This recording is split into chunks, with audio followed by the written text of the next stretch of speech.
Dear students, आज मैं जो टॉपिक डील करने वाला हूँ वो है आपका Coulomb's law and Coulomb's law in vector form. आप लोग इसका जो भी मैंने पीछे बताया है उसका नोट्स बनाते जाइए और साथ में इसको तैयार करते जाइए, जिससे कि आपको कोई भी परेशानी हो तो आप फ़ोन कर सकें या हमसे कांटेक्ट कर सकें। तो आज हम स्टार्ट कर रहे हैं कूलम्ब्स लॉ। सबसे पहले ये समझते हैं कि कूलम्ब्स लॉ किसने बनाया था। तो इन 1785 में the French physician Charles Augustin de coulomb published his first 3 reports on the electricity and magnetism, where he stated his law। मतलब चार्ल्स ऑगस्टिन डी कूलम्ब्स ने अपनी जो रिपोर्ट बनाया उसमें उसने पहले इसके बारे में बताया। क्या बताया? Development of the theory of electromagnetism, और ही used torsion balance to study the repulsion and attraction force of the charged particles। ये दोनों चीज़ों का उसने पता लगाया था, और उसी ने पता लगाया था इसलिए उसका नाम जो है उसी के नाम पर बेस्ड एक कूलम्ब्स लॉ रखा गया है। वैसे आपकी बुक में इसका फिगर नहीं दिया है, ये ICSE बोर्ड की बुक में ये फिगर आपको मिल जाएगा, जिसमें जैसे अपरेटस दिखाया गया है Q1 Q2 दो चार्ज हैं, और ना फिर फाइबर की पाइप है, उसमें सुपरपोजिशन का हेड ऊपर दिया हुआ है जिसमें कि चार्ज का मूवमेंट किया जाता है। जो उसका अपरेटस है वो सामने दिखाया गया है। तो ये अपरेटस से कोई मतलब नहीं है। आइए देखते हैं कि कूलम्ब्स लॉ है क्या।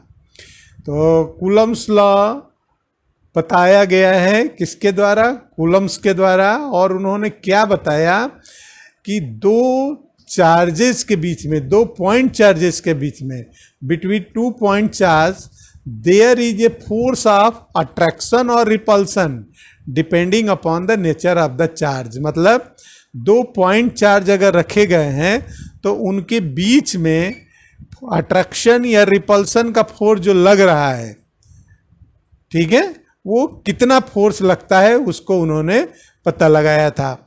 तो हमने फिगर में आपको दिखाया है Q1 Q2 दो चार्जेस हैं, दोनों पॉजिटिव भी हो सकते हैं, पॉजिटिव निगेटिव भी हो सकते हैं, लेकिन उनका फिर डायरेक्शन चेंज हो जाएगा, ये देखने की बात है। जैसे फर्स्ट पॉजिटिव एंड निगेटिव दिया हुआ है, उसमें +F दिया हुआ है और +- दिया हुआ, -F दिया हुआ, दोनों अपोजिट डायरेक्शन में, दोनों की तरफ लगता है अगर उनके बीच में डिस्टेंस आ रहे हैं। और जो दूसरे फिगर में दिया है, दोनों पॉजिटिव चार्ज दिया है Q1 Q2, एक F-F1, दूसरा +F2, ठीक है। ये आपका यहाँ पर फोर्सेस दिखाया गया है। अब ये लॉ क्या कहता है ये समझिए कि 2 पॉइंट चार्ज, जैसे बताया मैंने, Q1 और Q2 लगे हुए हैं, रखे हुए हैं, उनके बीच में जो फोर्स लगता है, सबसे पहले जो फोर्स लगता है that will be directly proportional to Q1 and Q2। F is directly proportional to Q1 and Q2, and second F is inversely proportional to square of the distance between them, 1/r²। तो ये 2 equation के form में इसको मैंने लिखा हुआ है। और तीसरी बात कि यह the magnitude of the force depend upon the medium के ऊपर भी डिपेंड करता है, ठीक। अब ये फर्स्ट और सेकंड 2 पॉइंट्स को मिला करके और इक्वेशन बनाया है कि F directly proportional to Q1 and Q2, product of Q1 and Q2 upon R square. तो ये आपका फार्मूला आ गया, F directly proportional to Q1 into Q2 upon R square. Using proportionality sign K we get F is equal to Q1 into Q2 upon R square Newton. N means Newton. यहाँ पर K एक proportionality sign के रूप में use किया गया है, इसको कहते हैं constant of proportionality. It is given by, इसका मतलब कितना होता है, इसकी वैल्यू 1/4 पाई एप्सिलॉन नॉट।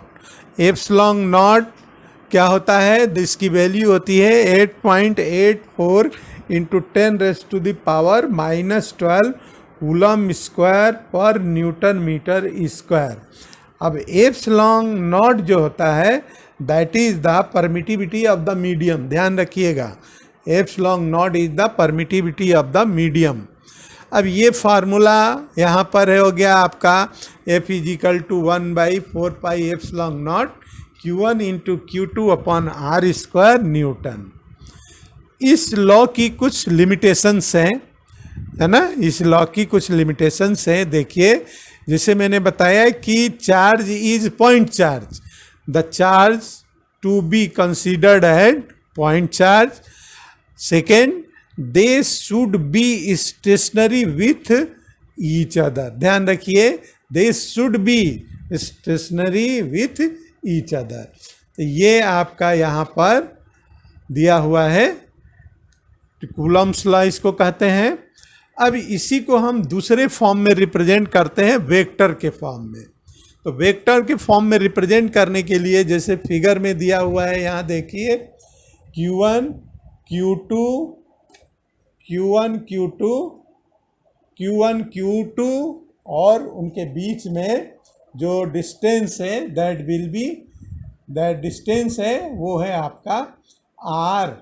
तो अब R12 जैसे लिखा हुआ है, इसको समझने के लिए कैसे समझेंगे कि if force F21 vector form में है तो वेक्टर का साइन लगाएंगे ऊपर, is the force exerted on the charge Q2 by the charge Q1। ध्यान दीजिए फिगर में भी कि force F21 that will B exerted, force Q1 is the force exerted on charge Q2 by Q1। अब यहाँ पर F21 वेक्टर फॉर्म में is equal to K Q1 into Q2 upon R12 square into R12 cap, R cap 12। तो इसको vector form में इसी तरीके से रिप्रेजेंट किया जाता है कि F21 is equal to K Q1 Q2 upon R12 square R का कैप R कैप 12। ये R कैप का मतलब क्या है कि where R12 cap means this is the unit vector from Q1 to Q2। Vector के बारे में आपने पढ़ा है, यूनिट वेक्टर, इकाई सदिश जिसको कहते हैं, that is R12 is the unit vector from Q1 to Q2। If F12 vector F12 is the force exerted on Q1 due to the Q2, तो इसको हम रिप्रेजेंट कर सकते हैं F12 vector is equal to K Q1 Q2 upon R21 square R cap 21।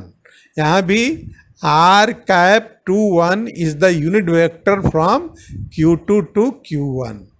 अब ध्यान दीजिए यहाँ पर R21 कैप या R cap 12 have the same magnitude and are opposite directed। जैसे कि अपोजिट डायरेक्टेड आपको फिगर में भी दिखाया गया है। तो इसको आप देखेंगे, ये फोर्स है F12 is equal to K Q12 upon R12 square. यहाँ पर माइनस साइन के रूप में R कैप 12 लिख दिया है। इसका मतलब क्या है कि F12 vector F12 is equal to minus K R Q1 Q2 R12 square R cap 1 2। अब यहाँ पर ये देखना है कि ये इसको वही आपका जो कूलम्स लॉ था इसको हम वेक्टर फॉर्म में इस तरीके से रिप्रेजेंट कर सकते हैं। यहाँ भी k की वैल्यू को आप 1/4 पाई एप्सिलॉन नॉट के रूप में भी रिप्रेजेंट कर सकते हैं।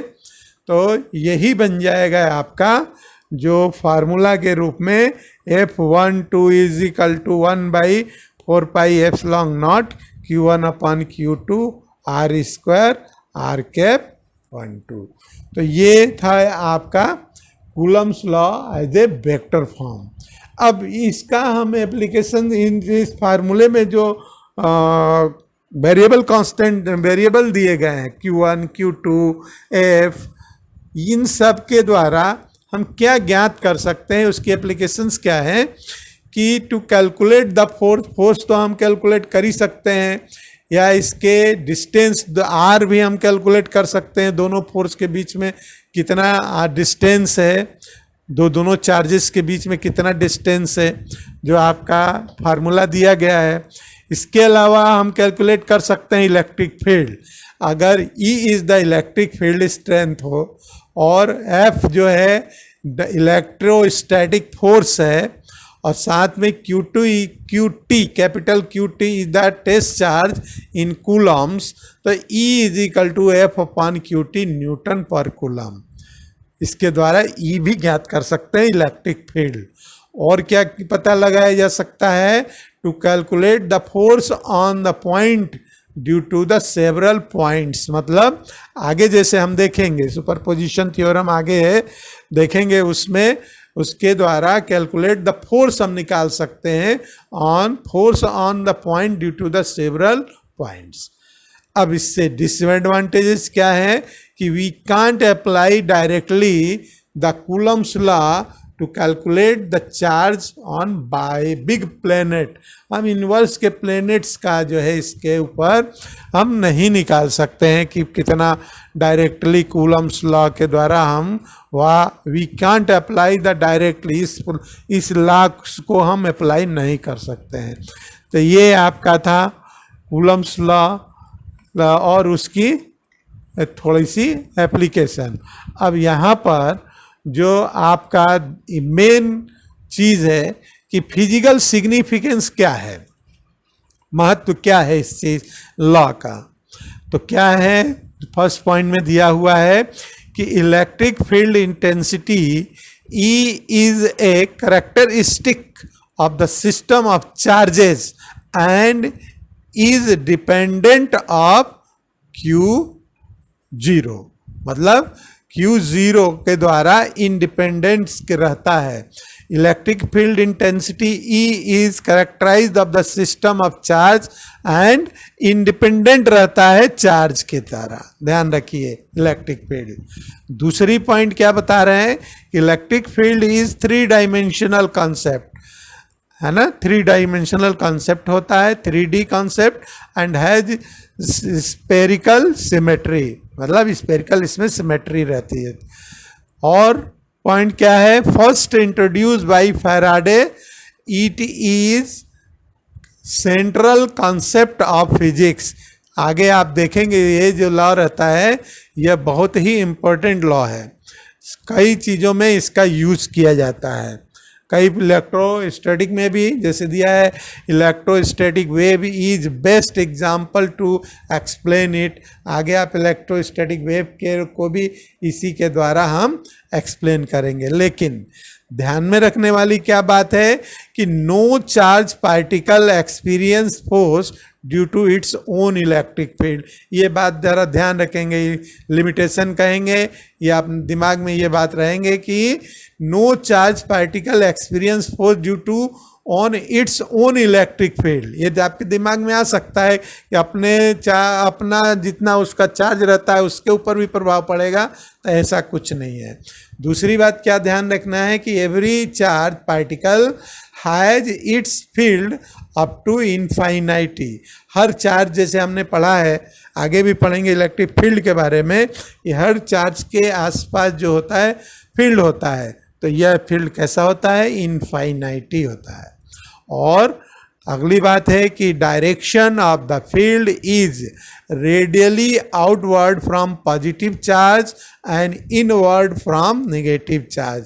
मतलब डायरेक्शन ऑफ द फील्ड के बारे में बताया है कि that is outward for the positive charge के लिए बाहर की तरफ, और नेगेटिव चार्ज के लिए अंदर की तरफ होता है।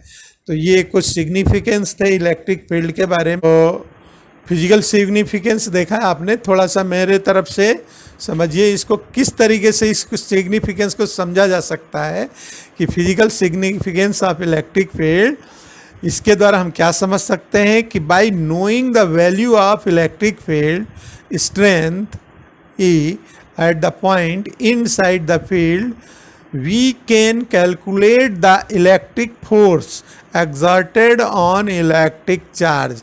जैसे बताया मैंने इसका महत्व कि फोर्स कैलकुलेट किया जा सकता है प्लेस्ड एट द पॉइंट। तो electric force F is equal to Q U, तो वेक्टर फॉर्म में भी इसको लिख सकते हैं, F vector is equal to Q into E vector. तो इसके द्वारा फोर्स भी निकाला जा सकता है। ये मेरे ख्याल से ये शॉर्ट रूप में सिग्निफिकेंस को समझा जा सकता है। तो आज इतना ही, कल आगे हम इसी पर और चर्चा करेंगे। Good bye.